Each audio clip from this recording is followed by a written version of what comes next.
Okay.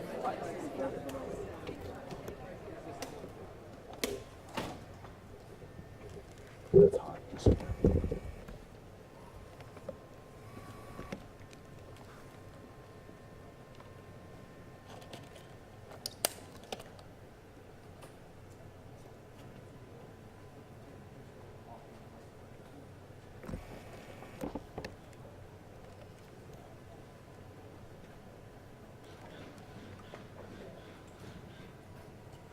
You guys can go forward if you want to show it.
supposed to. But after, I guess the software updated, so it doesn't need it anymore.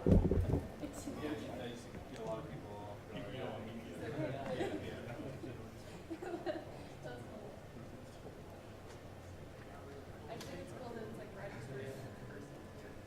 Yeah.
It's called Digit, but there's some reference to Terminator. Somebody had said. Yeah, we still need to give it a new name. So, yeah. There's some reference to Terminator. I don't remember the exact name. But yeah.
should be about 2 minutes until they're in here.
Folks can come, you can come back a little bit this way. Right here to our students. Hi. Go ahead. What's your name? Nice to meet you. Nice to meet you. I'd like to welcome everyone to North Carolina A&T State University, and in particular, our absolutely amazing College of Engineering. And this building, which is the Harold L. Martin Research Innovation Complex. And so, Secretary, thank you so much for joining us. In the lab, as you walked in, you saw Spot, which is one of our robots that are handled by our fabulous students. And we also have our humanoid, which is Digit. But in particular, we're here to feature our students who are involved in clean energy. And so it's my pleasure to introduce you to Esteban, Sylvie, and Lacey. And they wanted to share with you just a bit about what they have done in clean energy. And so we'll have Esteban first. Yeah, well, she's Esteban Lopez. I worked in as an intern in a HVAC company called Pittman Service Group, and I learned everything about the HVAC industry, how all the equipment work, going out with the sales team, a little bit of energy engineering, and also with the technician on technical stuff. So it's pretty interesting, and I enjoyed that learning and the opportunities that A&T gave me. Fantastic. Thank you. And Sydney. Yes, so my name is Sydney Parker. I had the opportunity to work with North Carolina electric marketers this past summer, and I was able to kind of learn about the clean energy industry, like a wide different variety of sectors, about electrical vehicle, transportation, as well as other farms. I don't know if you know Butler Farms, they're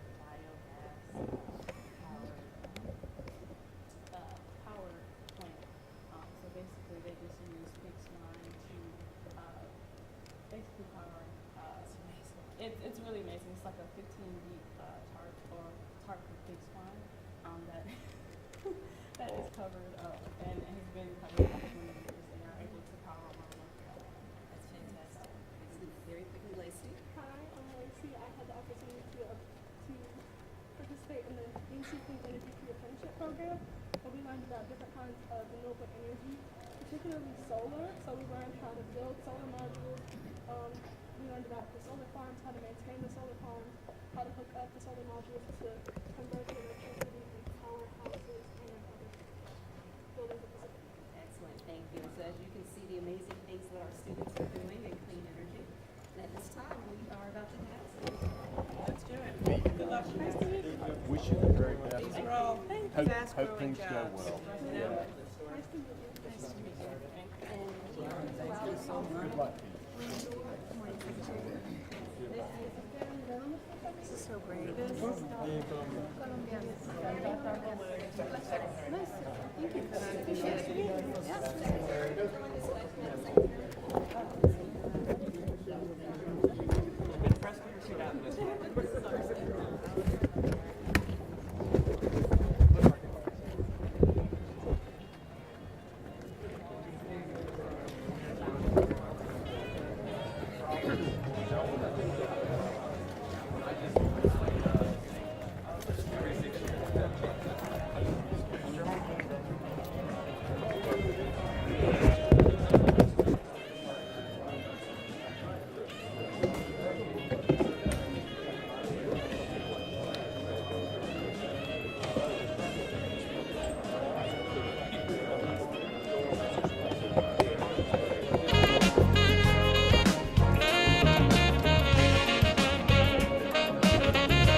Good morning. I am Dr. Stephanie Luster Teasley, the Interim Dean of the College of Engineering at North Carolina A&T State University.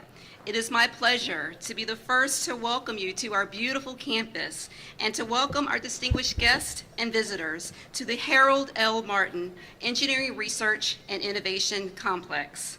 Today, we are excited to celebrate our nation's dedication to clean energy. Clean energy investments require workers from diverse backgrounds and from many different skill levels. In part, our university and the College of Engineering are dedicated to serving as keystones in support of the national agenda to tackle climate change. As part of today's event, we hope that you learn more about clean energy and are inspired to help our nation's work towards addressing the critical need for businesses to develop and implement clean energy solutions. To begin our program, it is my pleasure to introduce one of our amazing students, Ms. Sydney Parker. Ms. Parker is a mechanical engineering student at North Carolina A&T State University. As a research assistant, mentored by Dr. Sun Yi for the Society of Automotive Engineering Auto Drive Challenge at A&T, Sydney discovered her interest in autonomous cars. Sydney's research includes the development of algorithms, understanding of vehicle controls and dynamics, and advancing skills in effective simulations for autonomous vehicles.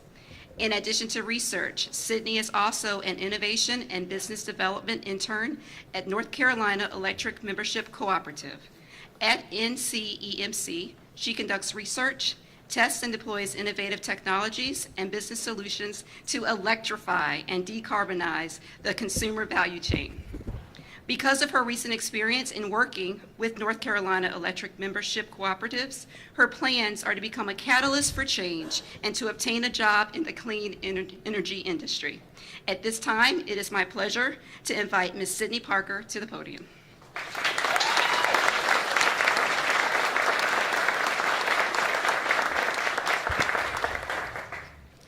Good morning, everyone, or good afternoon. Thank you, Dean Lester Teasley, for that amazing introduction.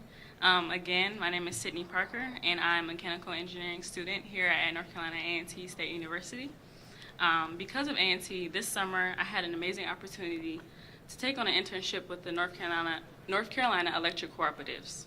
During my time, I learned about all the sectors of the clean energy industry, from electric vehicle charging infrastructure to Butler Farms, where swine manure produces biogas to ultimately produce and store energy into microgrids powering rural North Carolina. In addition, I had the opportunity to research and develop ideas on how cooperatives can bridge the gap between spreading awareness on clean energy practices and actually implementing those practices in real-life application. As a student here at A&T, I was also blessed with the opportunity to be a part of the 4-year Auto Drive Challenge, thanks to Dr. Yi, on campus. This past year, as a research assistant, my team and I laid the foundation for years 2 to 4, learning about the vehicle control dynamics, as well as centrifusion and simulations. Our goal for this competition is to successfully create a level 4 electric autonomous vehicle that can combat the hardships of detecting and adjusting to all different road types and weather conditions. After my experience as a student here at A&T and as an intern at North Carolina Electric Cooperatives, I look forward to contributing my work in the clean energy industry. Thank you for everyone for having me, and now I have the honor to introduce Secretary Michelle Baker Sanders.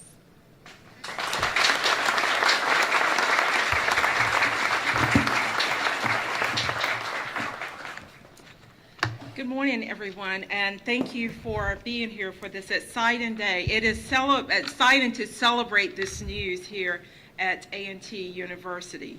Aren't you guys excited? Great. So as many of you know, North Carolina consistently tops national rankings as the #1 place to do business, and it's for good reason. North Carolina is a magnet for innovative businesses and emerging industries because of our business-friendly environment, shovel-ready sites, unparalleled quality of life, and diverse culture and communities. Most notably, companies flock to North Carolina because of our state's top-tiered research universities, our public and private education systems, our specialized community college system and the training programs, all of which are the backbone for our state's innovation network and talent pipeline. But companies also recognize North Carolina's commitment to clean energy economy with Governor Roy Cooper's leadership. In fact, global companies like Arrival, VinFast, and Toyota have chosen North Carolina for their electric vehicle and battery manufacturing, bringing good, high-tech manufacturing jobs that support families and our state's transition to clean transportation. And last week, we welcomed Forza to North Carolina, who is developing a line of environmentally friendly electric-powered recreational boats. Can't wait to check that out. But North Carolina's clean energy efforts don't end there. We're already a leader in solar, ranking among the top in the nation for solar projects and installation. And importantly, North Carolina has the greatest potential for offshore wind energy generation of any state on the East Coast.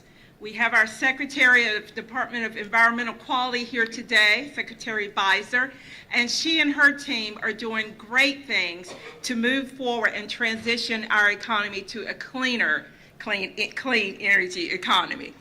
According to a recent study, the United States offshore wind industry and the supply chain to go with it represent a potential of $100 billion in economic investments available to North Carolina, 10,000 of family-sustaining jobs for North Carolinians, and of course, clean renewable energy for thousands of North Carolina homes and businesses. And the time is now to prepare our businesses and communities to take advantage of these opportunities and to further support this clean energy workforce training network that we're building. The network is truly a focus on equity to ensure that all North Carolinians can participate in this growing sector. That's why our Strategic Economic Development Plan, called First in Talent, recognizes that economic development, workforce, diversity, equity, and inclusion go hand in hand and must be integrated for us to be successful. It places a renewed emphasis on our greatest asset, which is our people. In fact, preparing today's workforce and educating and training North Carolina's future generation of workers is one of our most important jobs. North Carolina A&T, with many other public and private partners, work hard to ensure that we have a ready workforce for limitless career opportunities and good jobs for tomorrow. At the North Carolina Department of Commerce, our mission is to improve the economic well-being and the quality of life for all North Carolinians. So it's great to see that diversity, equity, and inclusion is prioritized in our long-term workforce development planning, which is so vital to our state's continued recovery, resilience, and economic success. Indeed, this university is one of our biggest selling factors for companies considering this region as they look for the premier location. North Carolina A&T ranks among the top historically black colleges and universities. In fact, as you know, hopefully you know, is the #1 producer of African American undergraduates in engineering and agriculture, and a master's in mathematics and statistics, which are all important to our state's thriving economy.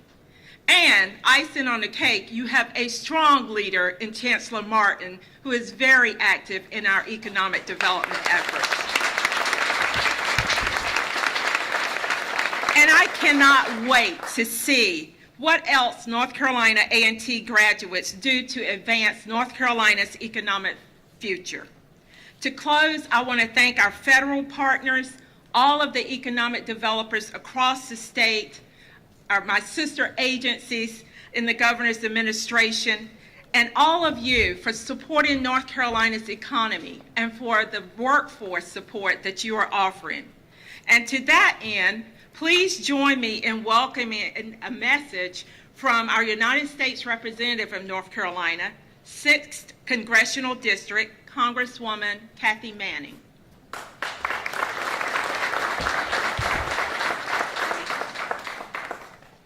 I'm unable to attend in person today. I'm thrilled to join virtually for this exciting grant announcement. I want to thank Secretary Raimondo for visiting Greensboro for this big occasion, and I want to send my deep congratulations to North Carolina A&T for being selected for the American Rescue Plan's Good Jobs Challenge. North Carolina's economy is booming.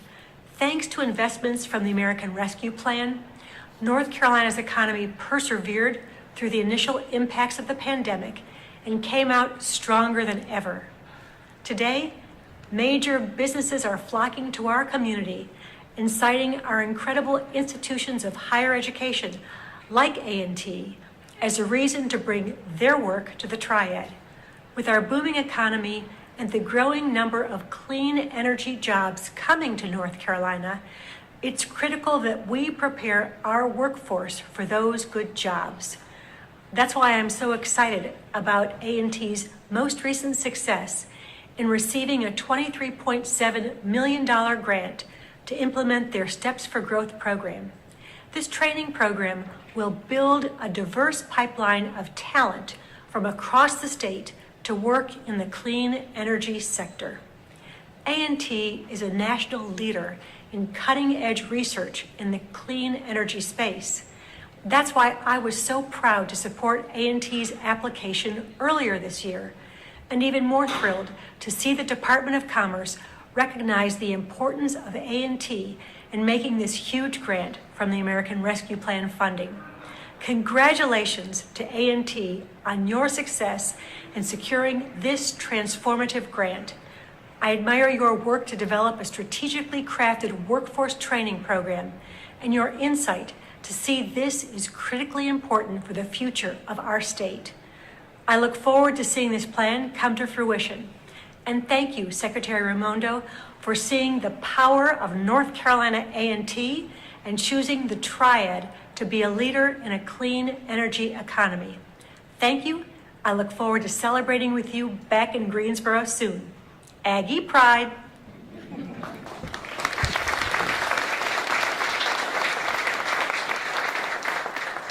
Our next speaker is currently serving in her 4th full term representing the 12th Congressional District of North Carolina. She serves on the Committee on Financial Services, Committee on Education and Labor, and the Committee on Agriculture, and also holds several leadership roles, including Assistant Whip for the Democratic Caucus, Chairman of the Committee on Education and Labor Subcommittee on Workforce Protections, and Vice Chairwoman of the Committee on Agriculture.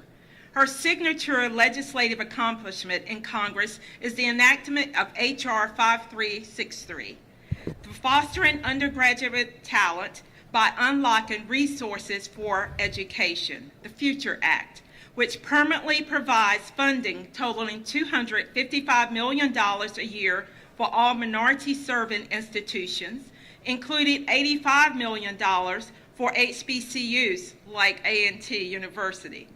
Through her work, it's clear that she cares passionately and deeply for the people of North Carolina, advocating for what she calls the 4 H's: healthcare, housing, hunger, and higher education. At this time, ladies and gentlemen, I'd like to welcome Congresswoman Alma Adams.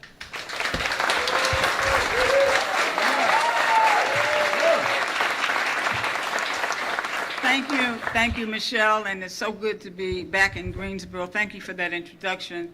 I'm happy to pick up the baton here because y'all already know our national champion Aggies know how to run a relay. I am Congresswoman Alma Adams, and I'm honored to bring greetings today from the 12th Congressional District of North Carolina, and as an alumna of this hallowed institution, North Carolina A&T, so my Aggie pride to you.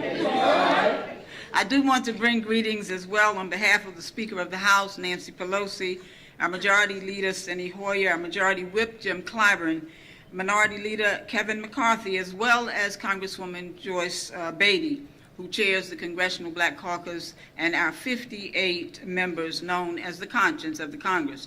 I'm honored to be here today with Secretary Raimondo, Governor Cooper, Secretary Sanders, and our HBCU family.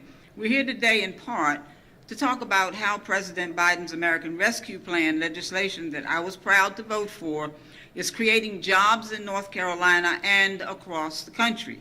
An important part of the American Rescue Plan is the Good Jobs Challenge through the U.S. Economic Development Administration, which aims to get Americans back to work by building and strengthening systems and partnerships that bring together employers who have hiring needs with other key entities to train workers with in-demand skills that lead to good-paying jobs. One part of EDA's mission that is near and dear to my heart is that your work to build opportunity and job skills for our neighbors participating in Supplemental Nutrition Assistance Programs, SNAP, Temporary Assistance for Needy Families, TANF, and Women, Infants, and Children, WIC. And because we can't let hunger, that crisis become a jobs crisis. Furthermore, as the founder and co-chair of the Congressional Bipartisan HBCU Caucus, I know the power of partnerships with our historically black colleges and universities, where few institutions are so critical, so central to their communities and their alumni. So HBCUs are a perfect place to build lasting relationships to unlock opportunity. And so I'm excited today for the announcement as we celebrate the Department of Commerce and the Biden administration's efforts to reach historically underserved populations and areas. And with that, I am honored and proud to pass the baton now to a champion for women and minority communities, Assistant Secretary of Commerce, Alessandro Castillo, and let's welcome her to the podium. Thank you.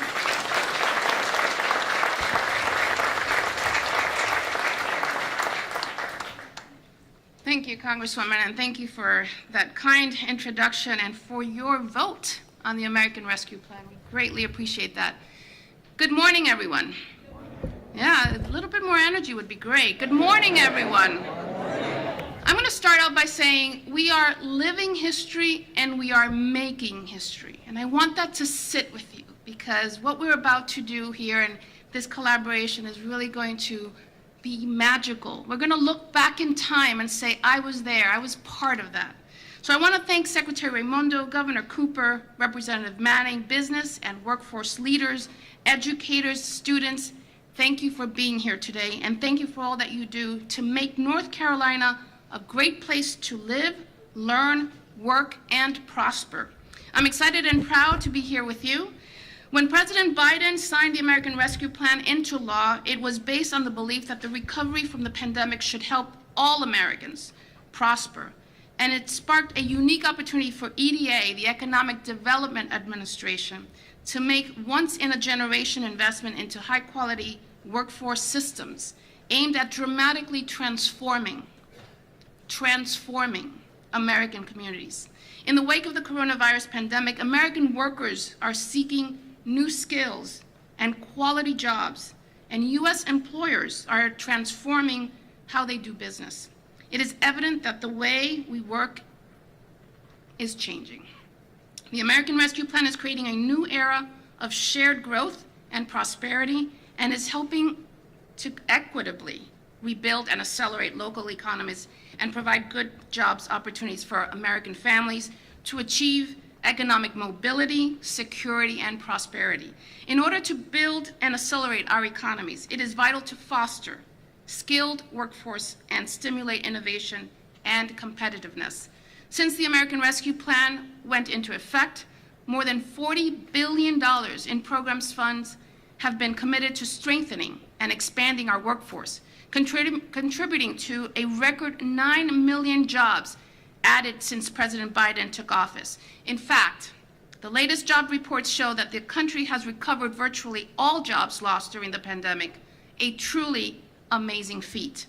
But that doesn't mean that the work is done. Providing access to new jobs and giving workers the training and the support service they need to land those jobs is still a paramount task when it comes to expanding and diversifying our country's workforce. At the U.S. Economic Development Administration, EDA, our $500 million Good Jobs Challenge is supporting innovative approaches to seed and scale industry-led, worker-centered, and partnerships across the country. This unique approach, coupled with the program's focus on trying to ensure regional economic strategy, is driving local and global competitiveness and directly fueling economic growth in regions across the country. With a focus on equity, awardees are providing tangible opportunities and security for American workers, particularly women, people of color, and workers from historically underserved communities, and connecting employers with the trained workforce they need to grow and remain competitive. Ultimately, the Good Jobs Challenge is expanding career opportunities for more Americans to reach their full potential and secure good-paying jobs in communities all across the country. You will hear more about the Good Jobs Challenge, but let me just say very briefly, we received 509 applications, 509 applications. And today we are announcing 32 awardees. I need to make sure that you understand how competitive this was, but I also need you to understand how needed this was. And I want to thank Secretary Raimondo for her vision, because indeed we have over 11 million jobs that go unfilled in today's economy. Here in Greensboro, the project led by North Carolina A&T will bring clean energy sector organizations together with North Carolina educational system to establish a statewide clean energy workforce training and employment network for workers at all levels. The work that North Carolina A&T is doing will provide many in communities with much needed access to quality jobs. In the greater Boston area, I'm going to give you some examples of the things that we're doing today.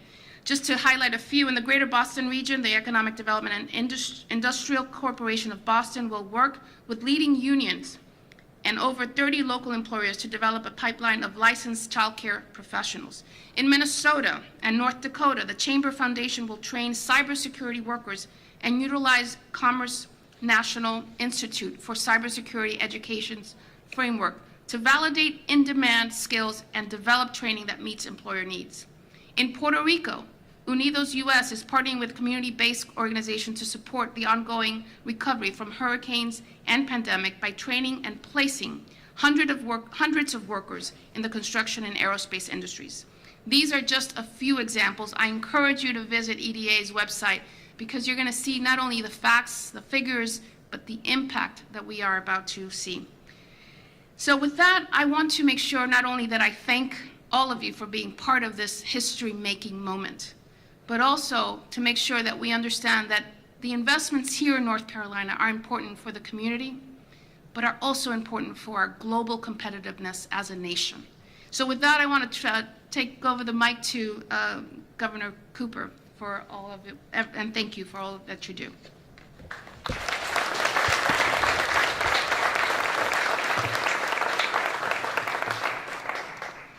Well, thank you, Assistant Secretary Castillo.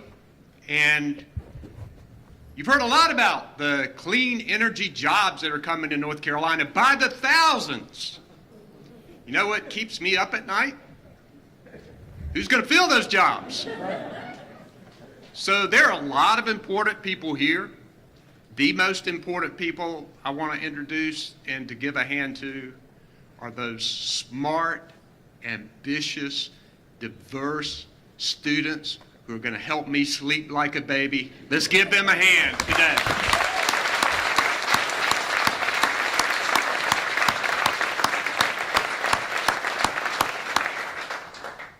We got a lot of people from my administration here, and because we care deeply about this clean energy economy that's so important for our planet and our pocketbooks. We've got Secretary Sanders of Commerce. We've got Secretary Elizabeth Beiser of Department of Environmental Quality. We've got Secretary Ron Penny, our Secretary of Revenue, who is an Aggie alum, by the way. Congresswoman Adams, Congresswoman Manning, grateful for them. I want to acknowledge Caroline Sullivan, who is our North Carolina Business Committee for Education Executive Director, that had a lot to do with this. I see Senator Gladys Robinson, Senator Michael Garrett, Representative Ashton Clemens. I don't know about other legislators who are here, but I'm grateful for all of them. And I wanted to tell you that we are on the cutting edge of the clean energy economy. It is an intentional thing, and developing this talented, diverse workforce is going to be critical to the success. You're about to hear the official announcement, but we're doing a lot in this state. We pushed through bipartisan legislation that requires our power sector to reduce carbon emissions 70% by 2030 and to get to carbon zero by 2050. As the Commerce Secretary said, we're pushing offshore wind. We're attracting companies that are making clean cars and planes and even boats. A while back, I signed Executive Order 246 and directed my staff, Commerce, the Department of Environmental Quality to work with our universities, our community colleges, our high schools, particularly our HBCUs, to establish these clean energy youth apprenticeship programs with an emphasis on our underserved communities. I've heard time and again from our private companies that diversity increases their bottom line because the result is better when you have viewpoints from all kinds of people. So that's why people are coming here, because they know we value diversity here. We also value education. So we've already started what's going to happen and get a big boost from this grant announcement. I remember going to Halifax Community College and seeing bright-eyed students who were learning to assemble solar energy panels, who were learning about the renewable energy future and all of the jobs that they were going to be able to get and how much they were going to get paid. And they were excited about it. And when I think about this grant and what we're going to have at community colleges across this state and centered at this amazing university, I'm so excited. I want to acknowledge particularly the only person who doesn't call this the Harold L. Martin Innovation Complex. You're a great chancellor, Harold Martin. Let's give him another big hand. We appreciate his great work.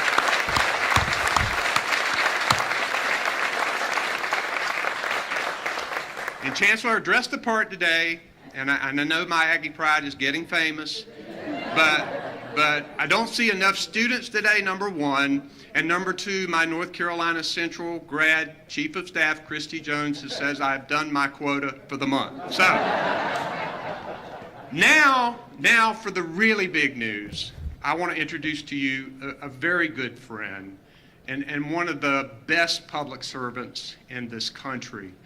Not only is she a businesswoman, a wife, a mom, she served as state treasurer, and how we got to know each other serving as governor of the great state of Rhode Island. She is now the Commerce Secretary of the United States of America. She's doing a fantastic job. I'm grateful for the leadership she has provided the Biden administration with the American Rescue Plan, with the bipartisan infrastructure plan, with hopefully the Inflation Reduction Plan that's going to be passed, is providing us all of this help that we need to create good paying jobs and fight climate change and do the things that we need to do to move forward. And she has been a great leader with this great administration to do this. So I want to introduce to you my friend, Commerce Secretary Gina Raimondo.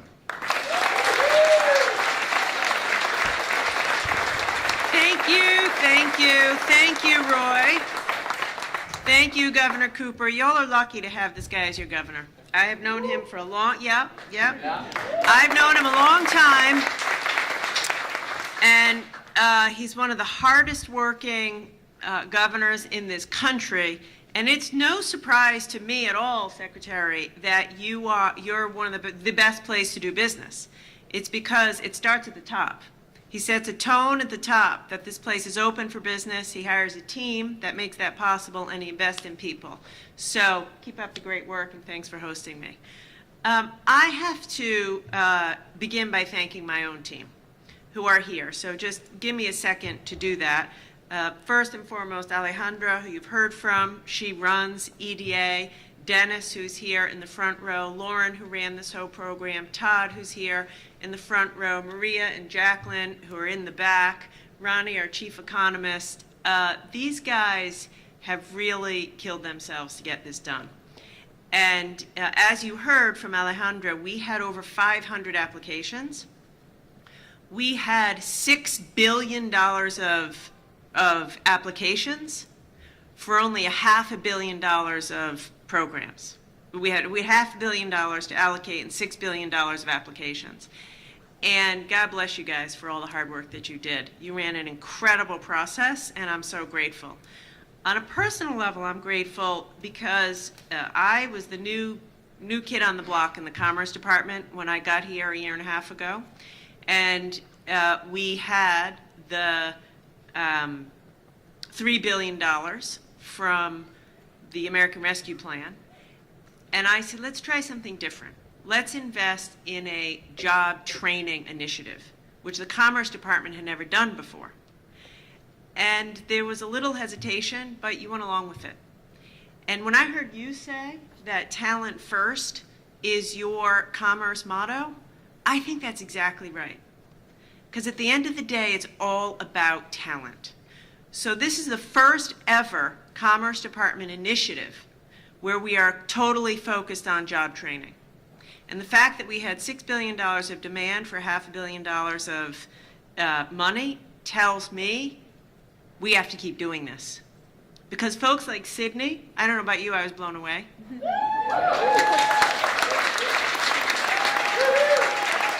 I was blown away by her and the other students I had a chance to meet. They deserve a chance, people. That's what this is about. When I was the governor of Rhode Island, I started an initiative like this.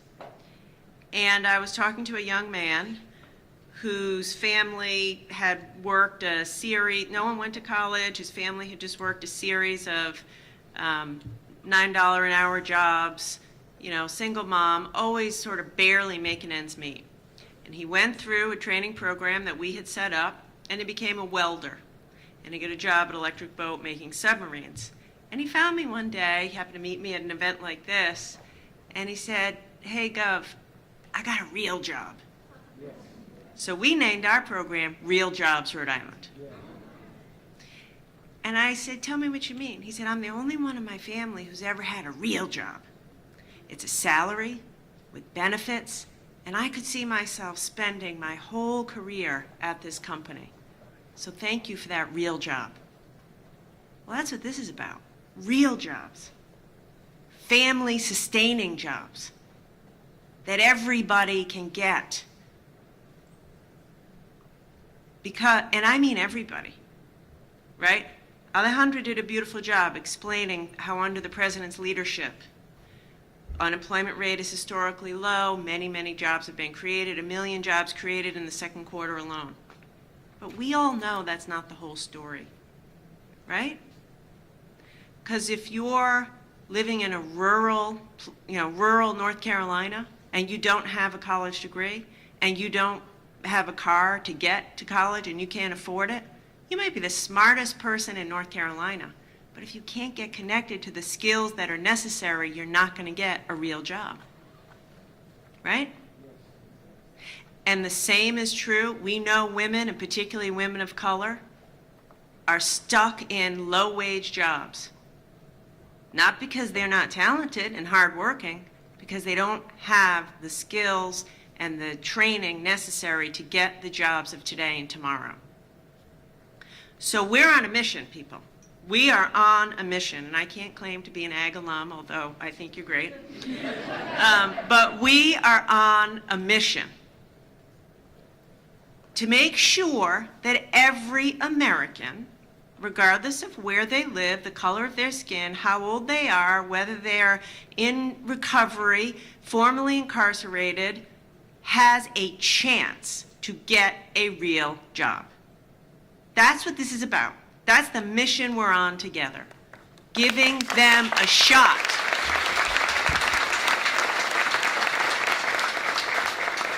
And it's initiatives just like this one that make that a reality for people. So let me tell you the good news. This is a lot of cheese for North Carolina.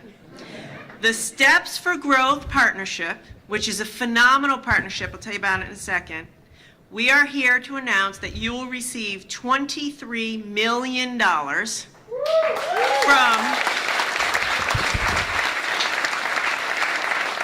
$23 million from the Good Jobs Challenge to create quality, demand-driven training for the region's growing clean energy sector and help propel the state into a clean energy future. But here's why you were picked. You're bringing together more than 40 employers. That's the key here. We don't start with the training. We start with the job. That's what makes this different. I said to the team, you're not allowed to spend a penny unless employers are at the table committed to hiring. 40 employers who have committed to hire 3,000 people over 4 years, and with the intention to place 1,500 people every year thereafter. And here's the part that I love. The project will span 17 distressed counties, including 10 that encompass, quote-unquote, black belt rural communities. And here's one of the things they're doing, which I love. They're actually taking a mobile, they're going to the rural community.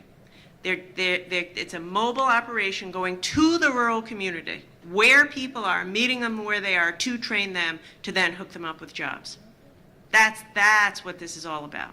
That's what we mean by equity and giving everybody a chance. So I am so fired up. I'm so grateful. Last thing I'll say. I am a frequent flyer in North Carolina. I was just here like a month or two ago to offer a broadband grant. And your governor was saying, thank you. I said, well, don't thank me. Thank you and your team and your amazing colleges and universities and your amazing state legislators and mayors.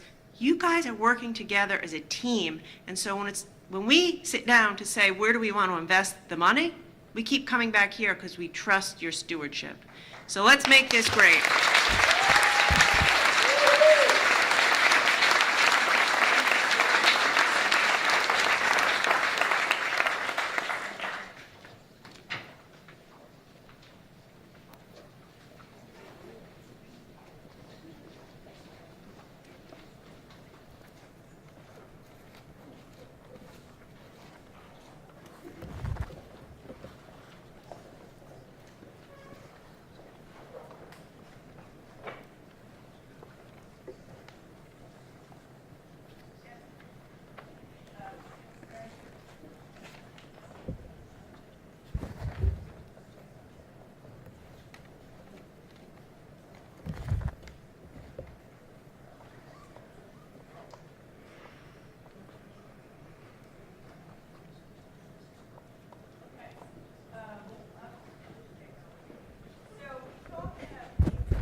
This is going to work. So I'm very much looking forward to this. Oh, there we go. There we go. Okay, good. Let me offer you, Governor, a chance. Oh, even the socks. Did you guys see that? That's a level of commitment. Anyway, Gov, over to you. Say a few words. I'm decked out. Got the lapel pin and everything. So I feel like I'm an alum. You know, this Good Jobs Challenge grant is going to be so good for everyday people getting jobs. And we wanted to bring together some of the people who are actually going to be making it happen. And I mentioned Halifax Community College. And the funding provides wraparound support services to ensure that workforce preparedness is complete. And that the training lands to the good jobs, the real jobs that Secretary Raimondo talked about. So we have Dr. David Forrester, who's the acting president of Halifax Community College here, and I wanted to ask Dr. Forrester what the barriers are to employment for people that face these issues in the community, and how are you guys planning to address it, and then how can we help with the effort? Thank you for the question, Governor Cooper. We're just so excited to be here from Halifax Community College and be part of the Good Jobs Challenge. $23.7 million is a lot of money, and we're certainly glad to be partnered with that with North Carolina A&T University. To answer your question, Governor Cooper, you referred to that you were on campus previously last summer, and a starting place we would like to go to is replicate those services in many ways and start at the high school level and draw in interest to STEM at the high school level, which we feel is important in our counties that we serve in Halifax and Northampton. So what you saw previously was a total of a program of 176 hours, comprised of 96 hours of conceptual training related to industry certifications. And the students got 5 certifications by the time they completed the 96 hours. That was Working Smart, OSHA 10, Lean Six Sigma, North Carolina apprenticeships training, and also the career readiness certification. So they finished all 5 in the 96 hours. And then after that, this year we've looked to improve the program further at 80 hours of on-the-job training with 4 local industries, businesses, Strata Solar, because our focus has again been solar. We also had Inviva Pellets, Halifax Electric was also involved, in Roseburg Forest Products. So we involved on-job training with the actual industry experts. After that, the students finished the program and certainly have got a solid base to go be employable, and that's while they're still in high school. I mean, can we imagine where we're at for thinking about us as 15 and 16-year-olds, and that's their base that they've got going forward. So we would like to move that forward and replicate that, but sliding into our focus in this Good Jobs Grant, Good Jobs Challenge is in the focus of EV for electric vehicles. So we're moving from solar to electric vehicles as a focus. And as we do so, we think about the overall wraparound services that you mentioned. We've partnered with the local school districts to help provide transportation and lunches for nutrition on a daily basis. We've also partnered with the local industries that I mentioned to help provide the classroom supplies and materials, the hard hats, the vests, the gloves, the boots. We also provide, of course, in the program for high school, it's free tuition. And also it's a learn-to-earn model that we've partnered here with NC A&T and a grant to be able to provide actual wages to the students that sit in the class for the 176 hours. All that comprising the wraparound services, including if they have mental health needs or any type of counseling that we need to address at the college, there's that also. So we look at it that way, but it certainly has been one that's very active overall.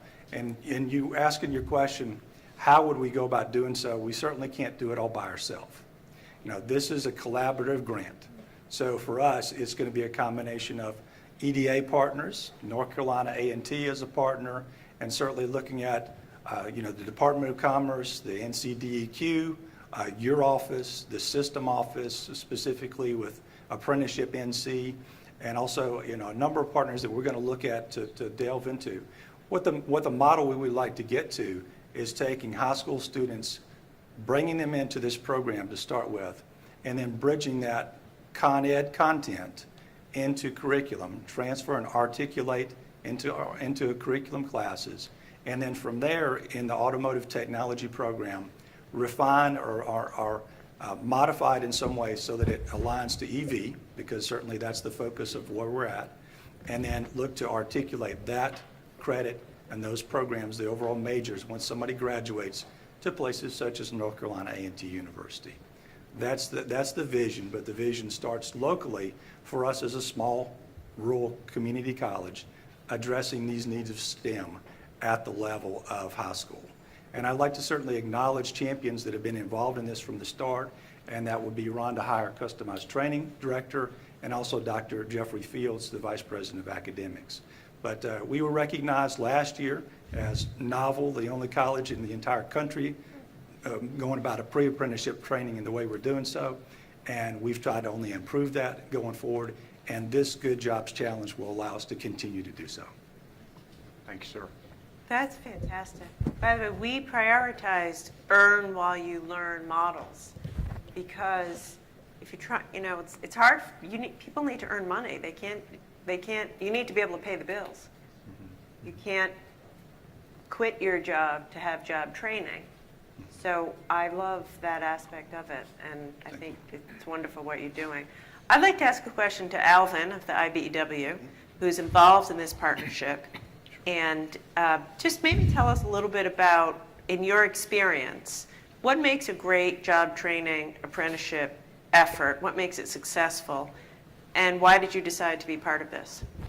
Well, thank you. I certainly do appreciate the invite and the opportunity to be here. As a representative of the International Brotherhood of Electrical Workers, my office happens to be here in Greensboro, and education is prime to moving forward. And I've got 40 years experience in the trade, came out of high school. Apprenticeship was an option. I found it interesting once it was explained, and I moved forward. I'm a graduate. Our apprenticeship program was connected with UNCG here in Greensboro way back in 1979 and 80 and 81. But we have had community partners for all those years and even years before I came. What makes a good program? A good program is a program that has accessibility from wherever you are in your station in life. Where you come through, our program is a simple requirement: high school diploma or GED, 1 year of algebra, valid driver's license, dependable transportation. You must have that to be able to work in our model. You have to be able to get to a job. That's the main thing when it comes to that. But we work with our students to move forward. Earn while you learn, a beautiful model. That's what apprenticeship is. You go to work. You're earning a good wage with benefits, health, pension. That is what it's all about when it comes to this. The skills that you achieve, 8,000-hour program, 1,000 hours related classroom training, those skills are transferable anywhere in this United States that you may choose to use them. We train the same in North Carolina as we do in California, Alaska, or Florida, either one. It's the same basic training there. The collaboration with our public institutions are critical. We use them across the state, and like I said, have for years. I'm a product of UNCG myself and our apprenticeship training program. They're essential. This program, we've had graduates from our program here in Greensboro that come to North Carolina A&T, excuse me, I apologize for that, North Carolina A&T, and have left with engineering degrees. Left with engineering degrees, went to work for Duke Energy, and have moved on from there to other engineering facilities. We can take people from this type program and bring them into our apprenticeship. That's almost a direct entry into our apprenticeship because they bring so many of these skills with them that they've picked up in our higher education facilities. And we can take those and move them through the system. It's a great collaboration, and we certainly appreciate being here and having the opportunity to do that. Thank you, Alan. Mm-hmm. Thanks very much, Secretary Raimondo. We're absolutely delighted to have you and members of your team on our campus for this exciting announcement. Governor Cooper, it's always a pleasure to have you with us. We missed the Aggie Pride. There were other opportunities for you to do that. And we certainly like to thank all of you for being a part of the clean energy in the room, if you will, no pun intended. As part of an exciting announcement today, we're absolutely thrilled with all the corporate partners who are also present, as well as our community college partners and other university partners as well.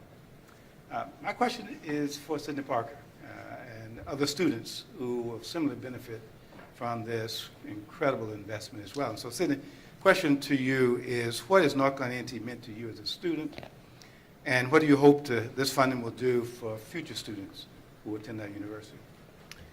Well, thank you, Chancellor Martin.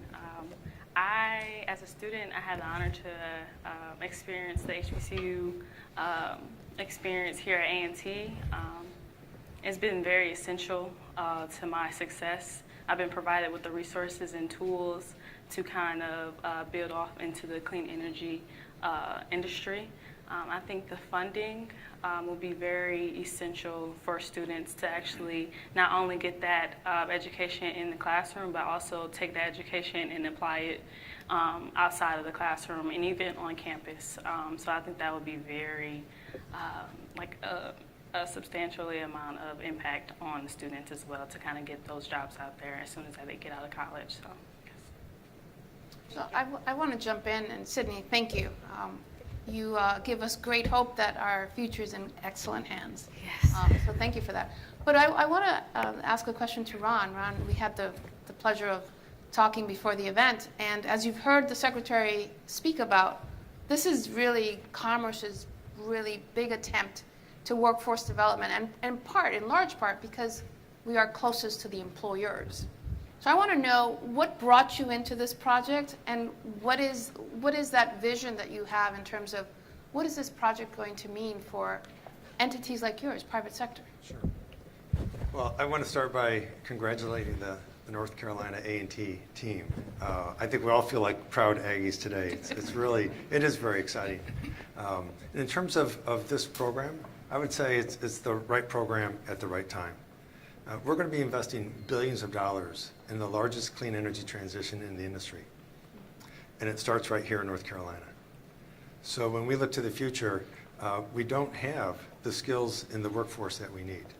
So as we go forward, we're looking for those opportunities to create that workforce that not only meets our needs, but also represents the diversity of the communities that we serve. And when I look at this program, this grant, the 4 pillars of the grant exactly align with what we need. We need more engineers. We need data scientists. We need an army of IT and other technical skills that we don't have today. So again, the pillars of this program fit perfectly with what Duke Energy needs to execute this transition.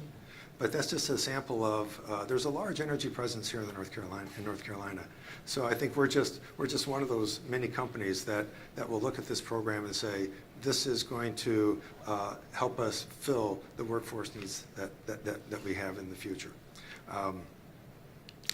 One of the things I do like about the program is it complements other things that we're doing. So for example, right now we have an incredible gap in the supply of line workers versus the need. So the first thing, and part of that clean energy transition, building out the infrastructure of the grid, that is going on right now. And so we're already partnering with community colleges to train the line workers that we need to fill that gap. There's an industry group called the Center for Energy Workforce Development. Part of what they are doing is creating a curriculum to reach out into the high schools to create that pipeline that's a feeder to programs like this.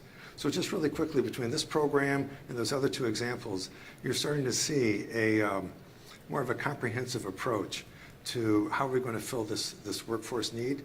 And I can tell you, throughout every one of those, there's an eye on diversity. One of the things I would just add as well from a Duke perspective, we will clearly recruit from this program. I mean, Sydney, you're just a great example of the talent that is coming through. But we're also looking for, and I've already talked to Dr. Powell on, besides recruiting from the program, what else can we do to help? Can we help refine the program? Can we help refine the curriculum? And I would say if there's opportunities to help explain what this program is to other private companies, we're certainly prepared to do that. So I really am very excited about understanding more where the program is and how Duke Energy can help it be successful. Thank you for that. Thank you. That sounded like you were offering Sydney a job. I'm just saying. I think it's a little bit like, you put it. You'd be lucky to have her. Yeah, I would be lucky to have her. Lacey, we're going to give you the last word. Tell us how an investment like this, an initiative like this, impacts the community. It would have an immense impact on my community because this program has prepared us for the workforce in a multitude of ways. Like Dr. Forrester said, it's given us multiple stackable credentials. It's given us on-the-job training, and it's given us an opportunity to network with people that we more than likely would not have met otherwise. It's also provided us with an equal opportunity when we come into the workforce. It's giving us either a leg up or at least an equal standing with the people we might compete against in the workforce. And it's also allowed us to become more social because we've been able to meet new people, make new friends, talk to more people, and get out there more. as well as like I said, it's just more about giving us a equal opportunity, because they're giving us transportation, they're covering our tuition, they're giving us food, and that helps us a lot, because a lot of the problem that a lot of us see as teenagers and as people in rural communities is getting back and forth or having the money to have food or doing things of that nature. So with them providing us with these wraparound services and allowing us to have an opportunity to do those things, it really helps those people who would not have been able to participate otherwise. Thank you. Thank you. Governor, your comments? Well, I just want to thank everybody for coming today and celebrating this, but the work has just begun. Yep. We got to make this work. I've already promised the Secretary and the President that we're going to get results in North Carolina. We're going to get this 3,000 plus students into the workforce and create a model that we will want to continue to invest in. Because I know the Secretary and I talked about the fact that we've just got to keep this going. We've got to make it sustainable. This is a one-time grant. So we've got to show results to make sure we can follow it up with more investment. I'm committed. Are you guys committed? Everybody committed? All right.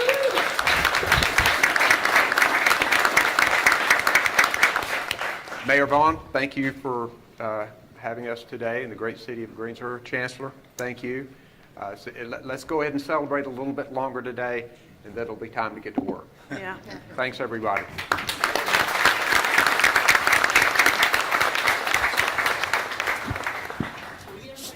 Would we?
You're out of context.